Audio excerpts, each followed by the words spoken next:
Bonjour à tous et aujourd'hui je vais vous présenter ma voiture. Cette voiture fonctionne grâce à un mécanisme d'engrenage en présence d'un moteur qui est alimenté par des batteries. Donc les particularités d'un mécanisme d'engrenage, c'est que l'organe moteur est collé avec l'organe mené. Ça tourne du sens contraire, si le noir il tourne du sens horaire, le vert va tourner du sens anti-horaire. C'est réversible. L'organe moteur peut devenir l'organe mené et l'organe mené peut devenir l'organe moteur. C'est un mécanisme qui est complexe, qui ne nécessite pas organe de transmission. L'avantage de ce mécanisme, c'est que les roues dentées ne glissent pas, donc on peut les utiliser s'ils sont appliqués à des grandes forces. Mais il y a aussi un désavantage.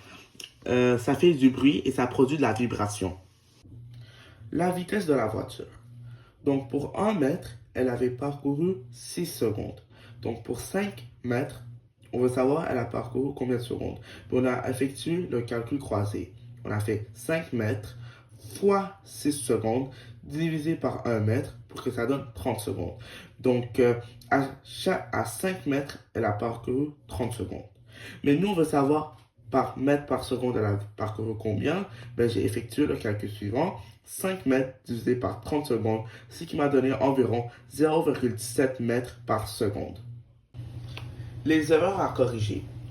En, en premier lieu, on peut voir que la ligne d'axe, elle n'est pas droite, elle est un peu croche.